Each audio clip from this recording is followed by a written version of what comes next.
Yun, magandang araw mga 5-9. Magluluto nga pala tayo ngayon 5-9 ng piniritong manok. Yan, with gravy 5-9. Quality yung 5-9. May nabili 5-9 ako sa palengke 5-9. Yan, kulang-kulang 2 kilo. Isang pirasong manok 5-9. Bulang ito 5-9. Kaya pagdating dito sa bahay 5-9, akin lilinisan. Pero bago ang lahat 5-9, magugas muna tayo ng kamay. Yan, para magandang laban. Yan, ito na 5-9, no. Tapos kung magugas na kami, akin ang mahugasan ito. Ang malinis. Tapos 5-9 ang kiniskisan na yung balat. Yan, para talagang quality. Malinis na malinis.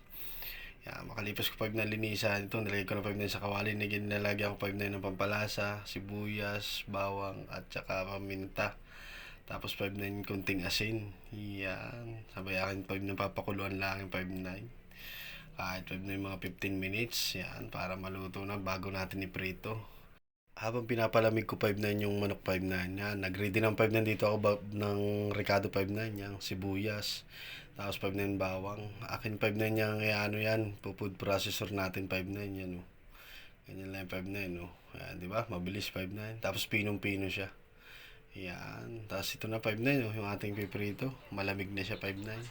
Kaya ready to fry na. Ayan, ito na 5-9. Nilagay ko na 5-9 sa kumukulong mantika. Ayan. Biglang tumagilid na 5-9. Oh. Ay, golden brown na 5-9. Yun ang 5-9 luto na nga. No? Loob, goods na. At may lasa na din yan. Oh. Simple.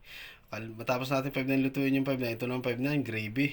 Ayan. Nilagay ko ng 5-9 yung butter. Tapos 5-9 yung bawang sibuyas. Tapos 5-9 naglagay ako 5-9 beef cubes. Yan. Beef flavor. Yan 5-9. No?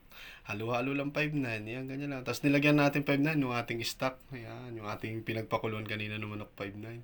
Halo-halo lang 5-9. Yan. Bilis na yung 5-9 lutuin. Tapos 5-9 nilagyan ko 5-9 ng cornstarch para lumapot na siya. Yan. Oh. Tatansyahin nyo lang yung 5-9 kung anong gusto nyo lapot. Ay, goods na yung 5-9. Oh. Yan. Oh. Ito na, 5-9, yung ating finished product, oh. Iya. Ay, ayos din, 5-9, para din sa Max, oh. Iya. Tapos 5-9, may gravy tayo. Yun, mga 5-9, naluto naman yung ating pritong manok. Ayan, oh. Ito, napakasimple 5-9 lutuin. Pinakamabilis 5-9 lutuin. Ayan, oh. Tapos 5-9 din, ano din ako 5-9 ng gravy, oh. Nagluto din ako. Yan, version ko lang yung 5-9, pero talaga siya mga fast food talaga, hindi naman ganito yung gravy. Pero yung lasa niyang 5-9, halos magsisim din lang. Tara 5-9, kain tayo. Pero bago ang lahat, dasal muna tayo.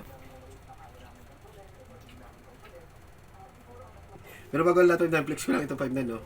Ito, 5-9 yung ano, atsara. So lalagyan natin, sasamahan natin 5-9. Pampatanggal po 5-9 ng umay.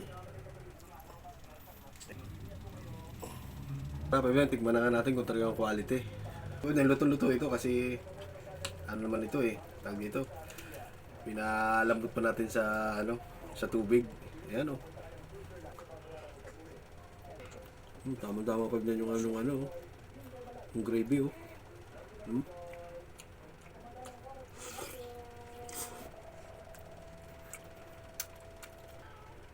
Quality 5-9. The best. Tapos pag naumay ka 5-9, ito yung atsara natin ginawa. Ayan ang pizza.